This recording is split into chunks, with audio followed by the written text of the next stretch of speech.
இப்போ ரீசெண்டா ஒரு இஷ்யூ போயிட்டு இருக்கு பாத்தீங்களா ராஜுட்டி? ஏய் ஆமாண்டா வைபர் யார் யாரெல்லாம் இண்டிபெண்டன்ஸ் டேக்கு சீஃப் கெஸ்டா கூப்பிடணும் கூட தெரியல. Only fans owner only fans பண்றவங்கலாம் கூப்பிட்டு உங்களுக்கு வந்து ஸ்கில் வேணும் ஸ்கில். ஆமா சரி கோமாளித்தனமா பண்ணா போதும் போல. கோமாளித்தனமா பண்ணா கூட ஓகேடா. இது வேற மாதிரி இல்ல இருக்குது என்ன? ஃபுல் அண்ட் ஃபுல் நியூ எல்லாம் காட்டுறாங்க. என்ன புரியல எனக்கு ரொம்ப ட்ரிகர் ஆகுது ஆக்சுவலா. பயமாகுது ப்ரோ. இதை பத்தி நம்ம பேச நமக்கும் வந்துருமோன்ட்டுனே. ஸ்கூலுக்கு போயிட்டு வைபர் நம்மளுக்கு இண்டிபெண்டன்ஸ் சுதந்திர நாடு என்ன வேணா பண்ணலாம்.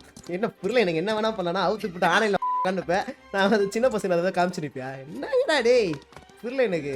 இல்ல அது வேற அது பெருமையா பேச. எல்லாருமே இதெல்லாம் வாய்ஸ் அவுட் பண்ணணும் ப்ரோ. ஆக்சுவலா லிட்டரலா எல்லாரும் வாய்ஸ் அவுட் பண்றது. இல்லடா நான் ஸ்ட்ரைக்னு ஒன்னு வேற எதுக்கு நினைச்சிட்டு இருந்தேன். பார்த்தா இந்த இதுக்குலாம் ஸ்ட்ரைக் அடிச்ச இதுக்குலாம் வந்து ரொம்பவே அநியாயம்டா இதெல்லாம். என்ன கொடுமை இதெல்லாம். பேசவே கூடாது. என்னது இது?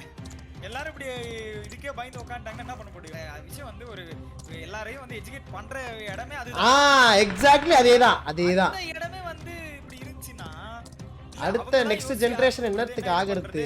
ஓகே ஒரு ஸ்கூல்ல சின்ன பசங்கன்னா அவங்கள வந்து ஒரு விஷயம் சொன்னா அவங்க வந்து அதுல கண்டிப்பா இன்ஃப்ளூயன்ஸ் ஆவாங்க.